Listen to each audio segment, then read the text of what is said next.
What's going on, everybody, and welcome to the Wrestlemania 3 review. As you guys know, I'm doing 39 Wrestlemanias in 39 days. This is now the third episode of this this project that we've worked on.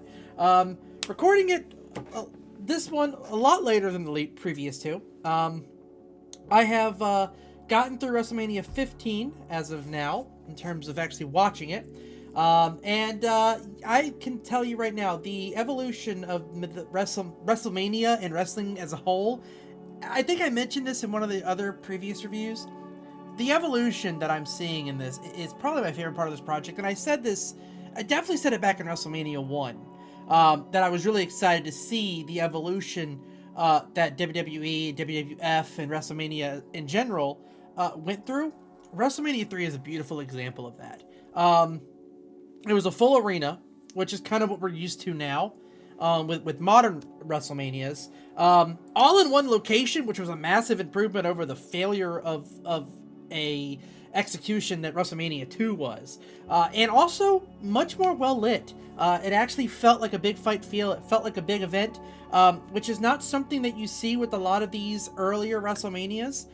They don't really feel like they're the major wrestling event. It feels like it's just another show that they're trying to sell to be a bigger event.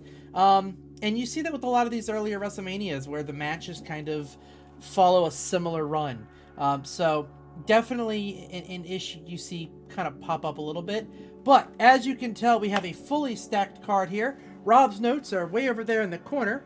The last note is kind of cut off there. He sent me a second screenshot of it. But this card is stacked. Too stacked. That's too many matches. These early WrestleManias were extremely long and absolutely bloated with matches that, quite frankly, didn't need to be there, I don't think. But anyway, as you can tell, he gave the last one a C. We'll get to that in a second, once, obviously, we get to the main event. But the first match we're going to talk about here is the Can-Am Connection versus Magnificent Morocco and Cowboy Bob Orton. It was really nice to see Randy Orton's father fight in this one. I thought that the match was a pretty exciting opener. Honestly, it was a decent match. The heels were the veteran teams of Morocco and Cowboy Bob Orton. I thought they did excellent with their heel tactics, getting the crowd involved into it. Also, the baby faces were basically rookies. The two members of the Can-Am Connection, which was Rick Martel and Tom Zink. Rick Martel is someone that you hear about a lot going forward, so it was really interesting to see his initial introduction into wrestling and WrestleMania in general. And you could tell from the start that they had a lot of potential here because this match worked really well. I gave this match a B. Rob as well gave it a B. As I said in previous WrestleManias, when I first started watching these, I hadn't changed to the number system yet, so you'll see me say a lot of things like a B or a C. Rob continues to do that. I told Rob to just keep up with it because his is working. As you can tell, he does a lot of minuses and pluses. That helps me differentiate the point system here. We both gave this a B. He gave it a B, not a B+, so I'm going to say that he gave it a 7. I'm going to give it an 8. That's going to obviously average out to a 7.5, and honestly, I think this is easily the best opener so far. I think an 8 works. Whether Rob meant to give it a 7 or an 8 is kind of irrelevant in this point, because I thought it was a perfect match and a very good opener, which is a very good contrast to the absolute trash show that was WrestleMania 2. There wasn't a good opener, there wasn't a good finish, there wasn't a good main event, so definitely an improvement immediately over WrestleMania 2. Right off the go. Next up, we have Billy Jack Haynes versus Hercules with Bobby Heenan in the corner of Hercules. We also, this was just, two big muscle men having full Nelsons off effectively. The whole entire premise of this match was, Hercules is a very big, strong guy. Billy Jack Haynes is like the first Masters with the Master Lock. He's the first guy with the full Nelson that no one can break it. And that's the entire premise of the match, is these two big meaty men slapping meat, trying to slap on these full Nelsons on each other. Ultimately, I thought it worked. I thought it was a great match.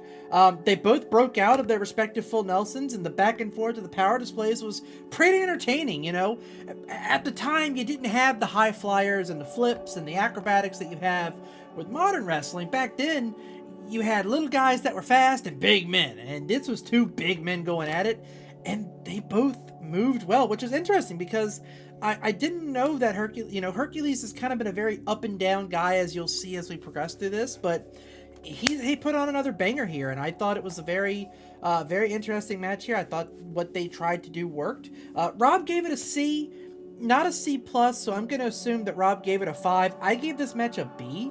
The only thing that I thought was bad about this match was it ended in a double countout. It didn't end in the ring. Neither one of them actually beat each other. They protected both of them in doing so, but I would have preferred this match to end in the ring. The fact that it ended as a double countout definitely knocked some points down. So when I give it a B, I'm probably going to give it a 7. Rob gave it a 5, given that it's just a normal C and not a C+ or C-. So that's going to put it in as a 6. Still not a bad. It's a high C if you take the ratings scale by that. But yeah, we'll give it a 6. I think a 6 works. Next up, we have probably, in my opinion, the worst match on this card. I don't know why this match exists, but it exists. And yeah, it's a thing. It was Haiti Kid, Hillbilly Jim, and Little Beaver versus King Kong Bundy, Little Tokyo, and Lord Littlebrook. It's a spectacle match within a spectacle match. It's really two big men that don't do anything outside of being big men, and two little people on each side. And the little people want to fight the big people, and it's just it's trash. This match is garbage. I didn't like it. I understand it's the 80s. I understand that times were different, and obviously it's not that watching little people wrestle is bad, because there's literally midget wrestling. That's what it's called, midget wrestling, and they do it, and it's really popular, and they love doing it, and they love, they love doing what they do. So it's not an issue with watching it. It's just, I don't like it when it's used as a joke, right? And maybe that's what they want. I'm not going to speak for them, of course, here, but it just, this match didn't sit well with me. It looked like it was all for a joke. But even King Kong Bundy and Hillbilly Jim, like, even they were used as a joke in this match. I don't know. I didn't like it. There's another match on this card that's kind of in the same tone that I didn't like, but this match was just, it wasn't a good match to begin with. And then, not only that, the ending was kind of shit to begin. So it's like, the match wasn't good. I don't know how I feel about the premise, even though I do realize that Little People Wrestling is a massive deal and is extremely popular. This match just felt off. I gave it a 1. He gave it a D. I'm going to say that'll average out to a 2. I think that's too much. I don't think it belongs there. But it's a thing that exists on this card, I guess. That's really all you can say about that. Next up, we have Harley Race versus Junkyard Dog in a match where the loser must kneel. Harley Race was King Harley Race at the time. He was flanked by both Bobby Heenan and the Fabulous Moolah. Junkyard Dog was by himself. Harley Race ends up winning this match. It's another Junkyard Dog match. As you guys saw before, I'm not a fan, personally. I don't really care much for the Junkyard Dog in terms of being a character. I understand he was super over with the crowd. Rob hates the fact that I don't like him. Rob has even talked to his co-workers at work, and I'm being flamed by people that don't even know I exist barely. The only thing they know about me is that I don't like Junkyard Dog, and I'm being flamed for that. I'm probably going to get flamed in the comments for not liking Junkyard Dog. His headbutts are atrocious. Stop it, man. I hate it. I don't like the gimmick. I don't like the moves. I don't like this match. Harley Race isn't enough to carry this match at all. super horrible overselling by Harley Race as well. I guess he did it to make the Junkyard Dogs moves look legit, but they made it look worse, which I didn't think was possible. And then not only that, the finish was botched. He kicked out too late, which apparently I've seen a lot in WrestleMania. Because again, I'm not recording this right after watching WrestleMania 3. As I said, I've watched the first 15 so far, and what I don't understand is I can only assume these late kickouts were used to sell the concept of you're not out of it. You still got some life left, but you came too late, I guess. Because they always seem to have some post-match brawl afterwards because of it. Regardless of whether it was a botched finish or the whole late kick out because I got my win back too late storytelling, this match was not good. I gave it a 1 as well. Now, it's not dirt garbage 0, but it's a 1. I hated it. I didn't like the match. Didn't like the storytelling. Rob seems to agree. He gave it a D-, which is a 2. It's going to average out to a 2. I've noticed an issue with the fact that it's only 2 of us, and I'm rounding up. That whoever ends up giving it the higher one's going to end up winning in this regard. But I think a 2 is... I'll accept a 2. It's a 1.5. It's going to average up to a 2. I will accept that. But sit there and think about what you did wrong. Next up, we have a tag match. The Dream Team, Brutus Beefcake and Greg Valentine versus the Rougeau brothers, Jacques Rougeau and Raymond Rougeau. Dream Team wins this match. It was an okay tag match. Nothing super spectacular. Great back and forth contest between the two. I don't like the movesets and everything. Looked like it wasn't executed well. Heels won with heel tactics. The psychology was decent. This was an average match, you know, nothing spectacular. I still don't care much for Brutus Beefcake, and based on the research that I've done, I don't think anyone really cares for Brutus Beefcake all that much. But I thought that, you know, as a whole, I thought it was whatever. Greg Valentine is decent. The Rougeau brothers are both really good and solid, but overall, this match wasn't anything spectacular. It wasn't bad. I gave it a solid 5. Looks like Rob thought it was less than that. He gave it a 4. It's going to average out to a 4.5, which is going to bump it up to a 5. Next up, we have Roddy Piper versus Adrian Adonis in a hair versus hair match. I actually like this match decently. It's a decent back and forth between Roddy Piper. Roddy Piper doesn't put on too many bad matches in general. Adrian Adonis is treated more like an actual wrestler here and not as a joke, which I appreciated a lot more. I really like the fact that Roddy used Jimmy Hart, because Jimmy Hart was out here with Adrian Adonis, basically using him as a battering ram. I thought that was really cool. It was really unique. A unique usage of that man, Jimmy Hart, as a weapon. Honestly, I thought the ending was not very good. Adrian Adonis had him in a sleeper, and he released the sleeper too early before Roddy. Like, he wins the match if he holds it, and he lets it go for some reason, and I don't understand why he lets it go. Roddy Piper gets up, he hits him in a sleeper for 5 seconds, and he's out. I felt like it was a really rushed ending. Didn't really make a lot of sense. Brutus comes out because, of course, he does, with the clippers. Longest shave I've ever seen in my life. I don't even know if he turned the clippers on. Like, you didn't cut a lot of hair. Which was weird. But, you know, like I said, overall, you know, had the ending been better, probably would have been a 7 for me. I think it's going to knock off a point. I think I'm going to give it a 6C. Because it was actually a pretty relatively decent match. Looks like Rob kind of agrees, gave it a C himself. No plus or minus, I'm going to assume he went to 5. But even still, that's going to average out to a 6. So that's where we'll put it. We'll put it at a 6. I thought, you know, again, overall, decent contest. So next up, we have a 6-man tag match. The Hart Foundation, including Bret Hart, Danny Davis, and Jim Neidhart, the Anvil Neidhart, versus the British Bulldogs, Davey Boy Smith and the Dynamite Kid, and Tito Santana. Now, Tito Santana is a fantastic wrestler. I loved his matches so far. Of course, Bret Hart is Bret Hart, but he's just kind of finding his footing here. Jim Neidhart is a great person here, but this was really a 2-on-3 match with Danny Davis included. Danny Davis is apparently a referee that was pretty crooked, it looks like, based on my research on this, and what the commentators were talking about in the match. Kind of a referee turned wrestler because he was a heel referee. Very interesting concept. honestly, if I'm being perfectly honest here, rather slow beginning with a lot of heel tactics involved and everything like that. But when Danny Davis finally joins the match, this gets kicked up a notch. The faces get caught on fire. They finally get their hands on this guy that's apparently screwed all of them over multiple times. They finally get their hands on this guy. They're beating the hell out of him. I really loved the chaotic ending. I loved the heel finish that they did with Danny Davis pinning Tito Santana.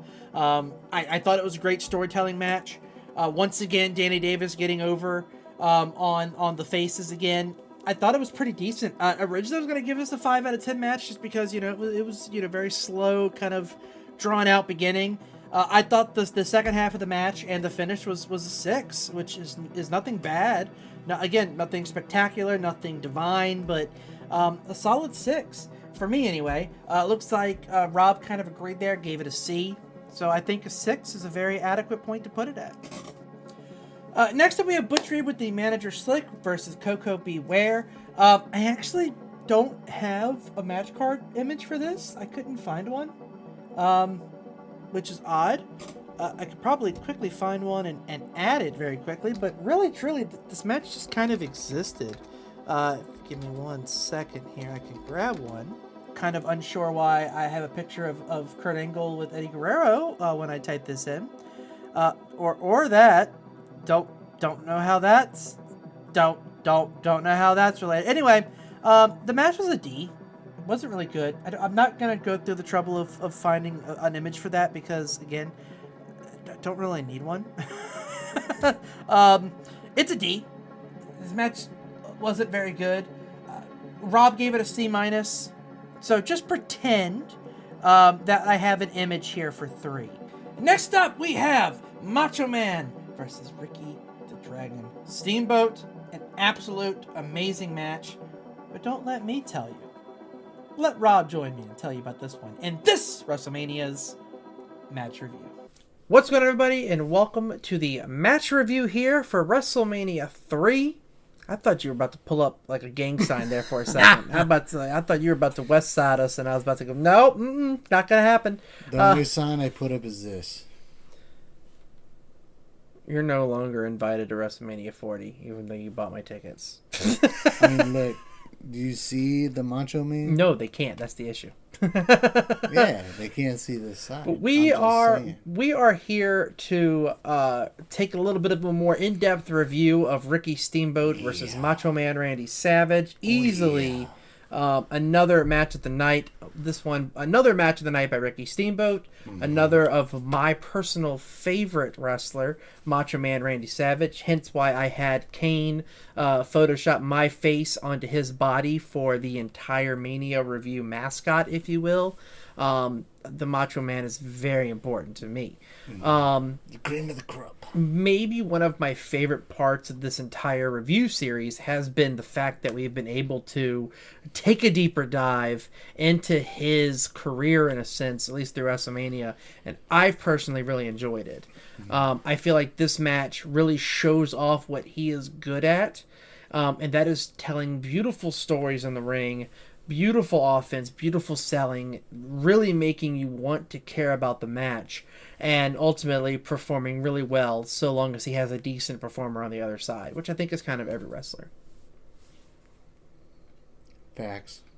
How do you feel about this match in general? Like, compared to the card here, because WrestleMania 3 wasn't nearly as bad as 2. Oh, nah, dude. 2, like in the last video, was just fucking awful. Okay. 3 was a huge step up. 1 from the crowd presence, 2 from the overall match qualities. This was the first A, I think that I... Well, you gave the last Ricky Steamboat match. Oh, I did. Yeah, I gave it an A. But this was the first, like, true, like, first ballot Hall of Fame A match. You know what I mean? Like, it wasn't, Steamboat dominates, one half, or Savage dominates one half. It was very much back and forth, and I love that concept. I hate the fact that WrestleMania 1, 2, majority of 3, it was the face dominates the heel or the heel dominates the face. More or less the latter. You know what I mean? And you said, well, you kind of see it with modern wrestling a lot too. I mean, you even saw it with the Elimination Chamber that just happened, where Nia Jax was the predominant force against Rhea. So you still see that concept now, but it was like to an infinite degree back in the '80s. Yeah. Something we've both noticed when doing these reviews. So obviously, we spent a lot of time on our knees during the WrestleMania 2 review for Ricky Steamboat. I think it's fair that we give Macho Man the same love. What do you think makes Macho Man such a commanding presence from the 80s and 90s? Well, first off, I'm gonna go ahead and start with his ring gear, because that pink with the white stars and the yellow knee pads and the boots, like, that stands out. It's not, standing out in the sense of like Hulk Hogan's ketchup and mustard outfit, but it stands out to where it's unique to him. Because no dudes really were wearing pink at the time. They just weren't, unless you're maybe Brutus Beefcake. Or Adonis. Yeah, or Adonis. But, I mean, they also stood out in their own ways. You know what I mean? Pink's a standout color. He clearly stood out. A lot of his moves were very powerful. Granted, it was, a lot of, like, double hammers off, the top rope or something like that. Or maybe, like, a bionic elbow, to the skull or something like that. But he just made his moves just look powerful no matter what. It didn't look like it was just like a fake, like, ooh, or a ooh. It was like, I'm actually going to hurt you. Yeah. I think for the biggest thing for Macho Man was he found a way to find the line of dramatizing his moves without making them look goofy and fake. The way he moved around the ring. In this match, he escapes the ring. I highly recommend watching just this match alone, whether you want to watch all of WrestleMania 3 or not. But watch this match, because the way Macho Man utilizes the ring, the very narrow space between the ring and the crowd, he utilizes all of that to perfection. Even when he's falling out of the ring, when he's running, when he's throwing Steamboat out of the ring, he utilizes the real estate. And I really, really, really enjoy watching him just move. Like, even when he's doing the passive heel tactics of running away and trying to draw out the match, it's still entertaining how he does it. It reminds me a lot of modern day Roman Reigns in that regard, where Roman Reigns can leave the ring and just use the crowd for a while and it's still entertaining. Macho Man was very similar in how he handled that presence, and I really enjoy watching him do moves that nowadays you would think were boring or drawn out or lackadaisical. Macho Man gave them purpose, and I really enjoyed watching those. So when going back on presence, you say how he moves about the ring, outside the ring, all that. When he's in the ring, him doing his little tippy toe walk, and then he does like the one arm, and he's kind of like bent over in a way, and he does like the little finger wag. Or like, the finger of like, oh, I'm about to go up to the top rope kind of thing. That is one of those, like, that stands out. It was like the equivalent of Hulk Hogan's, like, Hulk up and then he does the U point. It's sort of like Jake the Snake Roberts when he does his DDT sign. Yeah, or, Cesaro, where he would just stand there and just look around. Like, all Cesaro would do is just stand, and then he would look around at the crowd.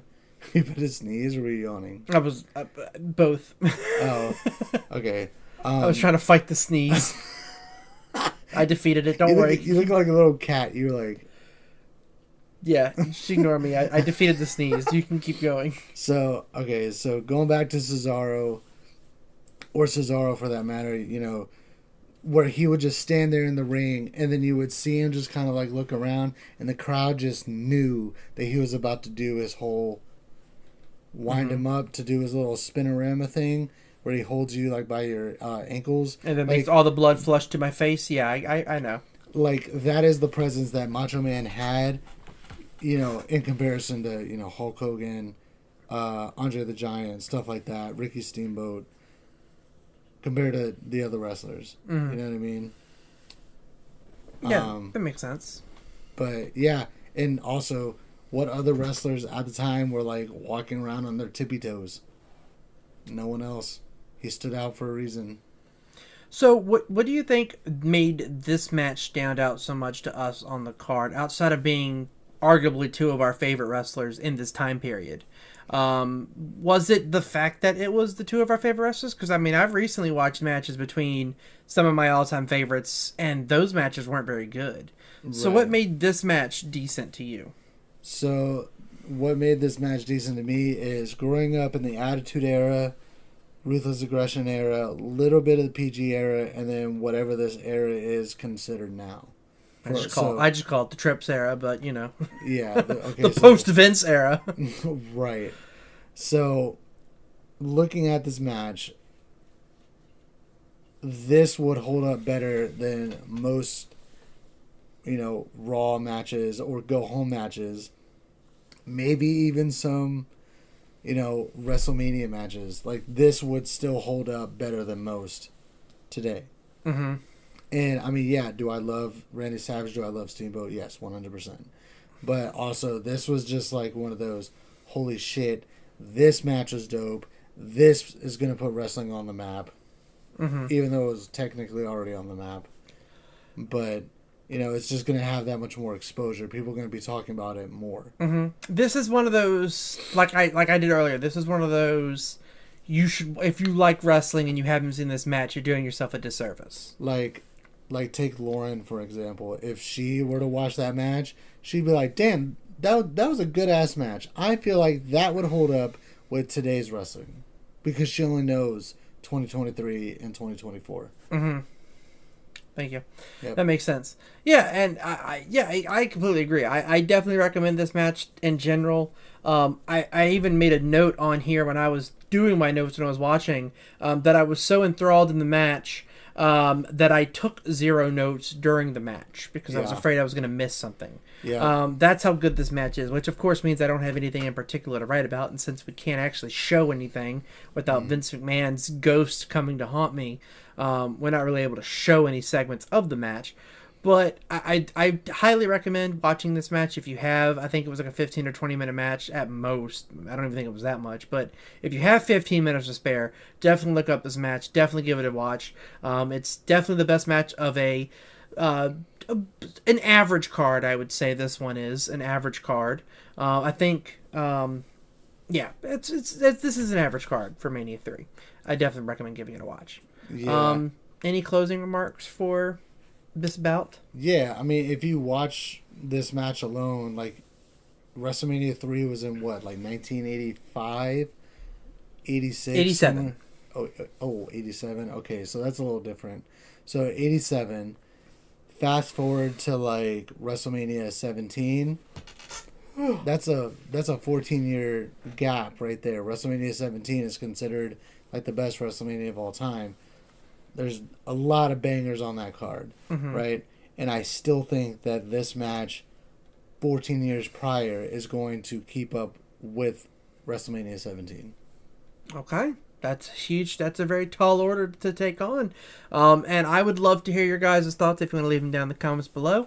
But yeah, thank you, Rob, for joining me for this match review once again. Thank you guys for joining us as well. And back to me. And welcome back. As you can tell, as you heard, me and Rob both agree this match was an absolute A. Just an absolute phenomenal match. I gave it an A. Rob gave it an A.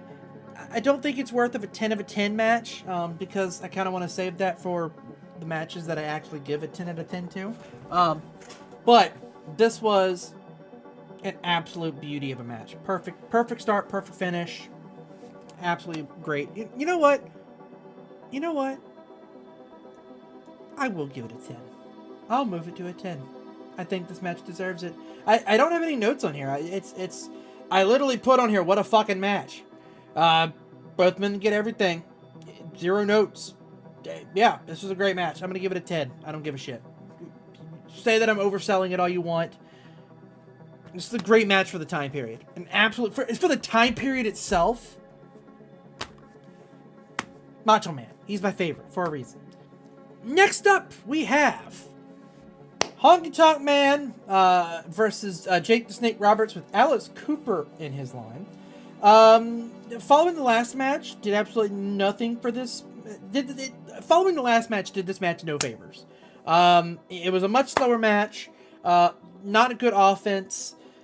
Did it slow down even more as the match went on? Listen, I don't know if I've seen a good Honky Tonk Man match. Jake the Snake, have seen good matches. Honky Tonk Man, don't think I saw one. Just overall, very slow and boring offense. I feel like his character and personality was better than his wrestling. And this match really showcased that, I think. For me, anyway. This match could have just been like a 4, maybe. Like a low C, had it not followed the absolute banger that it followed. Match placement on a card absolutely does matter. This match showed it. I gave it a D. Looks like Rob gave this match a B. I would like to know how he gave it a B. I can only assume he gave it a B because of Jake Roberts. I almost kind of want to ask him. But obviously it'll be after I've already put this up and recorded this and edited this when I ask him that. So Rob gave it a B. I guess he saw something I didn't. He gave it a 7, not a B+. He gave it a B. I'm going to say he gave it a 7. He definitely would have put a plus on there if he meant an 8. I gave this a 3 just because it exists. So if we average that out to a 5, that's where I was going to place this match had it not followed the previous one. So I guess in a sense it winds up right where I guess it should go. Again, I even put on here that I would have given this a C had it not followed the last match. Maybe that's being unfair to it. Maybe a 5 is where it belongs. Maybe Rob might have saved this match from being undervalued. But overall, I was disappointed by it. Rob clearly wasn't. So we'll take the average of the 2. That's why I have Rob watch these as well. So it's not just my opinion that you're getting. Yeah. I guess we'll put it there. Next up, we have the penultimate match, the semifinal match, if you will. Nikolai Volkov and Iron Sheik versus the Killer Bees. This match, it was boring. Nikolai Volkov and Iron Sheik win because Jim Duggan interferes and costs him the match. And I don't understand this match. And then the Killer Bees celebrate with him for costing him. No selling. Nothing moves, which I guess makes sense for not selling a nothing move, I guess. You didn't do shit to him, so why would you sell it? This match was just bad. Rob gave it a C-. Rob clearly thought these last 2 matches were way better than I did. Maybe I was just being overcritical of them, perhaps. But yeah, I gave this an F. I gave this a 1 out of 10. I hated this match. Rob gave it a 4. That 5 divided by 2 is going to average out to a 2.5, which is going to make it a 3. I think that is way higher than it should be. And then finally, we have the main event, Hulk Hogan versus Andre the Giant. This is an iconic moment. Again, Rob's is cut off here. He gave it a C. This is just a really overcoming the odds type match for Hulk Hogan.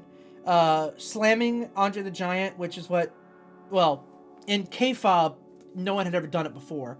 I did some research on it, and this was actually A, not the first time Hulk Hogan has slammed him, and B, not the first time that someone has slammed him, but the first time it's happened on a television event of this scale.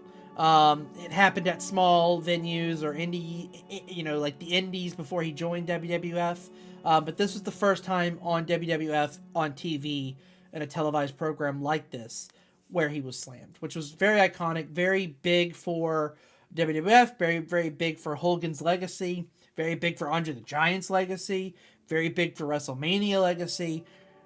The moment is what's important here. Overall, the match wasn't terrible for a Hulk Hogan and Andre the Giant match. You could definitely tell that Andre is starting to get limited by his illnesses that follow giganticism that he had. He wasn't able to move very well, but he was still able to work with Hulk, and it worked. In my opinion, this is probably one of my more favorite Hulk Hogan matches. I'd have to, once I get to it, I'll have to see exactly how I felt about the Ultimate Warrior match with Hulk Hogan, but I would say this is definitely one of the more impressive ones. I still hate his finisher. I hate the hulking up. It aggravates the hell out of me to no end. But I gave this match a B, a 7 out of 10, because of the moment. Rob gave it a C, which a C is going to put it at a 5. I think Rob just kind of... I think Rob boosted it up because of the moment as well. I think he thought the match was less than I did, which is interesting because, as you can tell, we have not agreed on this card at all. But that's gonna put it as a 6. So yeah, overall, really high with the match review that the match that me and Rob watched together.